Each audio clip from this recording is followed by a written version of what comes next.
There's a conversation happening right now. On TikTok, on LinkedIn, on Reddit, neurodivergent people are saying the same thing out loud for the first time.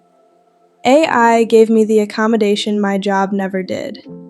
And when I heard that, I felt relief. And then I felt something else, a little grief, because I didn't even know I was allowed to ask. Nobody told me. Not a doctor, not a teacher, not a manager. I didn't know accommodations were something I could have. I didn't know my brain qualified.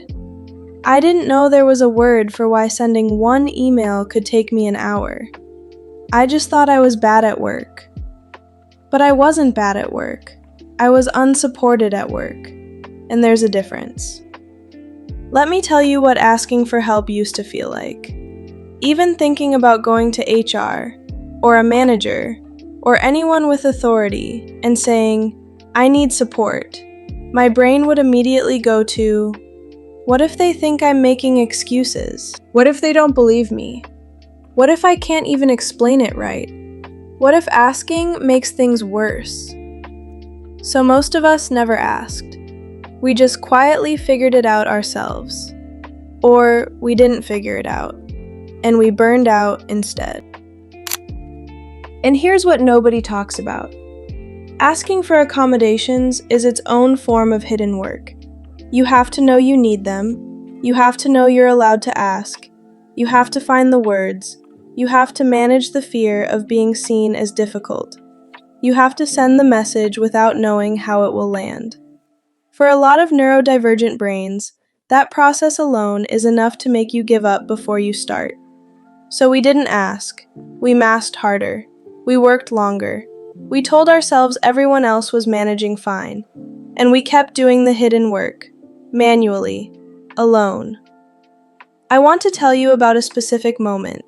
It wasn't dramatic, it was just an email. A work email. Something simple. But I sat there, staring at it, for way too long. Because I knew what I wanted to say. I just didn't know how to say it in a way that wouldn't land wrong. Too blunt? Too much? Too needy? Too unprofessional? My brain was running every possible version of how this could go badly, and I was exhausted before I even typed one word. Then I just pasted what I was thinking into AI and asked it to help me phrase it, and it took 30 seconds. 30 seconds. Versus the 45 minutes I had already spent in my own head. Anything. And I remember thinking, why did that feel like such a relief? Not just convenient, relief. It wasn't just relief. It was the feeling of not having to perform competence, just for 30 seconds. That was new. Like something heavy came off, and I realized, that's what support feels like. That's what it feels like when something meets your brain where it is, instead of making your brain perform its way to acceptable. I had never felt that at work before. Not from a manager, not from HR, not from any system that was supposed to be there for me. I felt it from a prompt box. And that's not a feel-good story. That's actually a little heartbreaking. Because it means a lot of us have been waiting for support that was never coming. And we had to build it ourselves. So let's talk about what I actually built. I call it the Accommodation Agent, and the idea is simple. Instead of white-knuckling through the hidden work every day, you build a small AI system that handles the parts that cost you the most.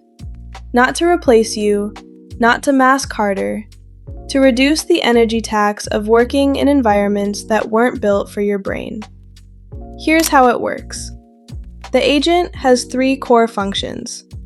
Function 1, the communication translator. This is for every moment you know what you mean, but you don't know how to package it for a workplace context. You paste your raw thoughts. You tell it the situation. It gives you options. The prompt looks like this. I need help translating this for a work context. Here's what I actually want to say. I want to request time off.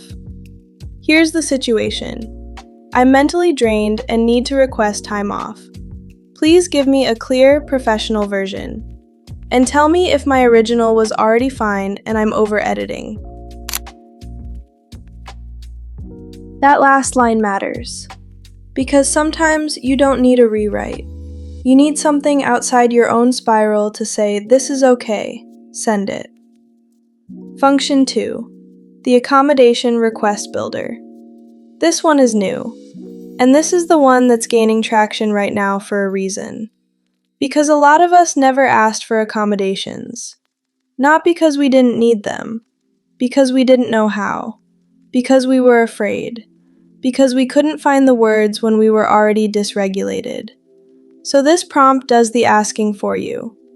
I'm neurodivergent and I need to request a workplace accommodation. I find it hard to focus in a loud environment. Help me write a professional, clear, calm request for a quieter workspace. Keep it confident. Don't over-explain or over-apologize. You don't have to perform certainty you don't feel. You don't have to justify your brain to a blank page. You just tell it what's hard. And it helps you say it in a way that lands. That is an accommodation helping you ask for an accommodation. Function 3, the Task Decoder, for vague requests. Because ambiguity is expensive, and a lot of executive function friction isn't, I don't want to do this, it's, my brain cannot safely enter this because the edges are too blurry. The prompt. I received this request and I'm not sure what's actually being asked. Please break it down into what is explicitly being asked, what is implied but unstated, what I should clarify before starting, and the smallest possible first step I can take right now. That gives you 4 things your brain doesn't always have easy access to when it's stretched thin: clarity, scope, permission to ask questions, and a way in. Together, these 3 functions are your accommodation agent. It's not an app, it's not a subscription, it's a set of prompts you keep somewhere accessible and reach for when the hidden work gets too heavy. Think of it as the job coach you never got, the HR support that never showed up, the buffer between your brain and a workplace that wasn't designed for you. Here's how to build yours today. Step 1. Open whatever AI tool you use, ChatGPT, Claude, whatever feels accessible. Save these 3 prompts somewhere you can find them fast. Notes app, Notion, a sticky note, wherever. Step 2. The next time you're staring at an email you can't send, use the communication translator. Don't edit it first, don't clean it up. Paste the messy version and let it do the first pass. Step 3. Think about one thing at work that costs you more energy than it should. One recurring friction point. Write it down. Then use the Accommodation Request Builder, even if you never send it, even if it's just for you. Sometimes naming what you need is the first step to believing you're allowed to have it. Step 4. The next time a task feels too blurry to start, use the Task Decoder before you spiral. Give yourself the edges your brain needs. You don't have to build this all at once. Start with one prompt, the one that matches your biggest drain. That's enough. I want to say something before I go. The fact that AI is doing this for us, the fact that a prompt box is giving us what workplaces refuse to, that should make us feel something. Because we deserve support before we had to build it ourselves. We deserved managers who understood. We deserved HR systems that actually helped. We deserved workplaces that didn't require us to translate ourselves into acceptability every single day. And we still deserve that. AI is not the end of that conversation. AI is proof that the support was always possible. They just didn't build it for us. So we built it ourselves. And that matters. Because every neurodivergent person who finds a way to work with less friction, every person who stops burning out from hidden labor, every person who finally asks for what they need, that's one more proof point that we were never the problem. The support gap was the problem. If this video helped, subscribe.